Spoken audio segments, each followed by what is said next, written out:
Hello, my name is Cesar Cardeso, and today I'll be speaking about Venezuela, the country I chose for my case studies. Before beginning, I wanted to start with a brief overview of what I wanted to talk about during my presentation. Here are listed 3 topics from our case studies which I believe present Venezuela as holistically as possible to anyone not familiar with its historical and contemporary developments. With that said, in my first section, I talk about Venezuela's colonial history and the central figures which shaped it. This being the period from when Spain colonizes Venezuela to when Venezuela declares its independence. From there, I shift to talk about the economic activities Venezuela has undertaken to develop since the time of its independence. And finally, I talk about the relationship Venezuela and the United States have since the election of Hugo Chavez Frias. Having gone over all of these sections, I conclude by summarizing the main points of each, and then seeing where Venezuela can go forward from there.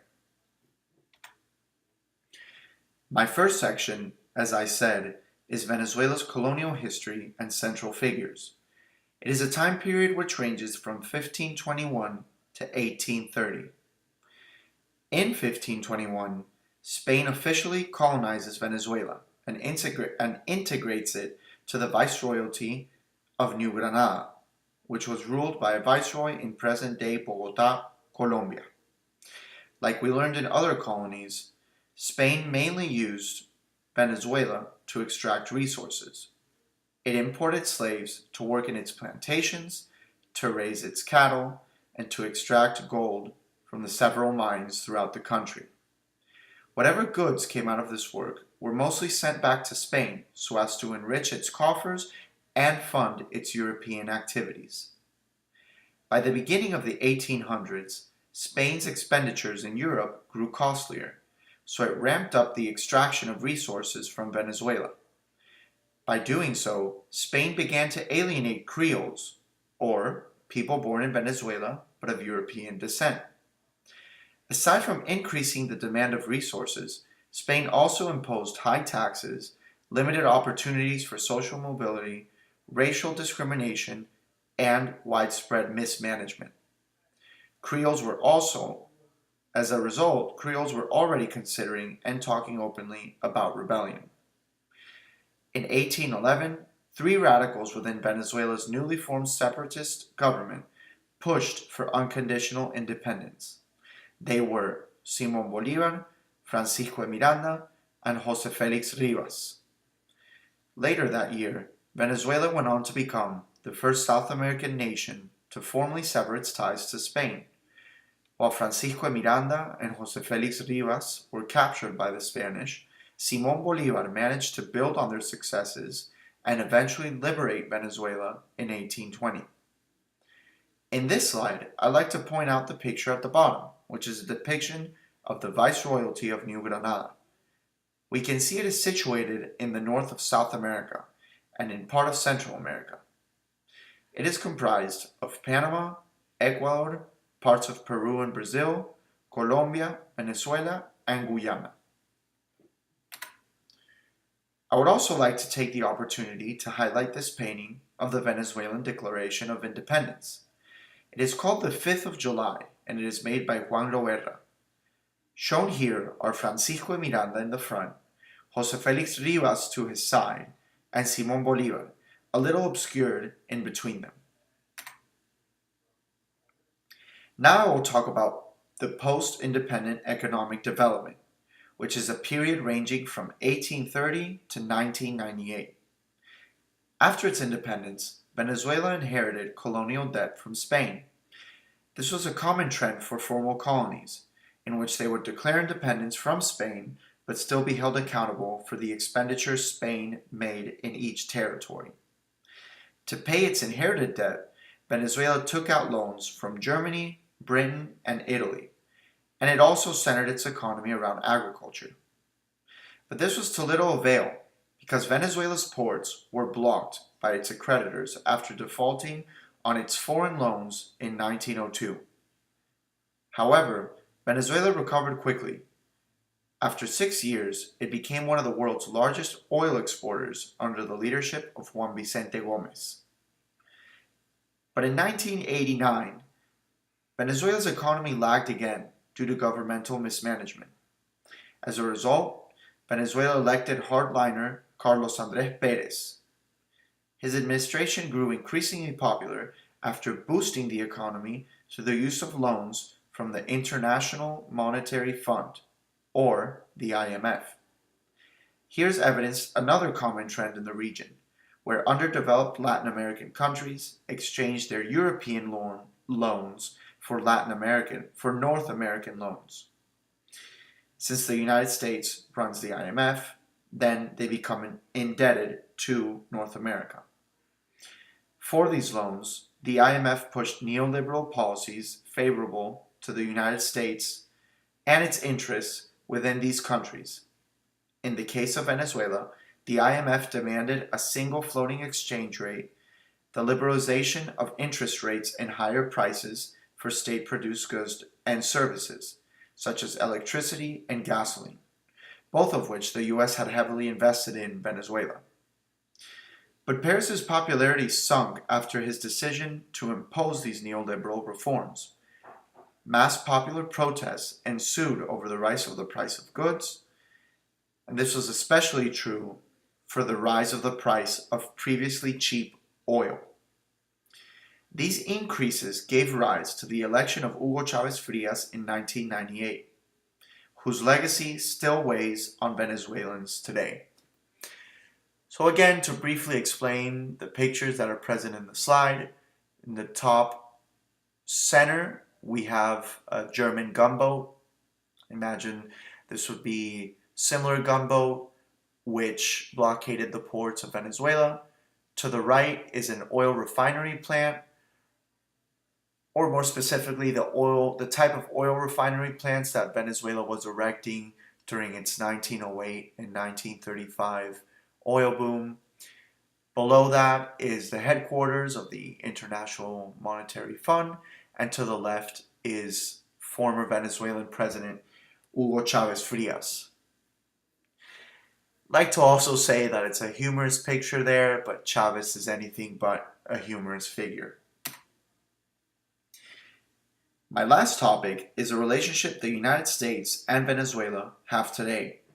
It is a period which ranges from 1998, which is the election of Chávez, to today. Chávez's election is generally viewed as the genesis of the U.S.'s interest in ousting the current Venezuelan regime. Why? Because after Chávez's victory in 1998, he angered the Bush administration by repetitively undermining its foreign policy in the region. His administration mildly thwarted the U.S.'s imposed isolation on Cuba by exporting 1/3 of the petroleum necessary to run the small island state. In his part, Chávez also enjoyed a very public relationship with Fidel Castro, much to the anger of the United States. Chávez also sought to centralize the economy to fund his Bolivarian Revolution. The Bolivarian Revolution, being a redistributive social movement, meant to prop up the country's ever-expanding poor. What was problematic for the United States was the way in which Chávez carried out his goal. To do so, he seized several American assets in Venezuela, with the General Motors, ExxonMobil, and ConocoPhillips plants being chief among them. But instead of propping the country's poor, these policies actually led to the breeding of national corruption, because public officials mostly pocketed the revenue from the centralization of the economy. This has yet again led to mismanagement and a current civil and political crisis. The regional instability the Venezuelan crisis has caused has prompted the U.S. to spearhead efforts to depose Nicolás Maduro, Chávez's successor. To do so, the United States has sanctioned most of the economic sectors of the country, backed an opposition leader as an interim president, and threatened, on several occasions, military intervention. Most powers in the Latin American bloc have backed these efforts, but have specifically denounced any military intervention. They rebuke it on the grounds of anti-US interventionist sentiment and not wanting to weather the evils of the United States Cold War attempts.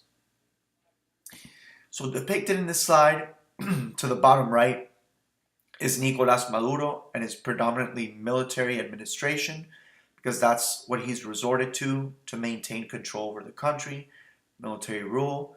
And to the left are the predominant US politicians which have pushed increasing pressure on Venezuela. So to the left is President Donald Trump, to his right is Vice President Mike Pence, and to Mike Pence's right is Senator Marco Rubio of Florida, who have all been very vocal in their opposition to the current regime.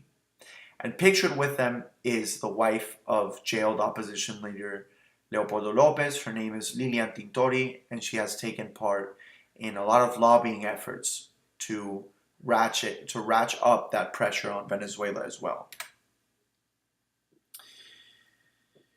With all that said, I conclude by going over, as I said, my points that I touched upon on each slide. So in the first section, I talked about how Venezuela shares a similar and rich history of independence as its neighbors, only with the exception that it was the first country to formally separate from Spain, and also the birthplace of Simón Bolívar, who is widely considered to be the region's liberator. In my second section, I went over how recurring patterns of mismanagement have plundered the Venezuelan economy, and this is especially evidenced by the ongoing humanitarian crisis today. Lastly, in my third section, I talked about how, after a history of friction, the US is currently leading efforts for a regime change in Venezuela.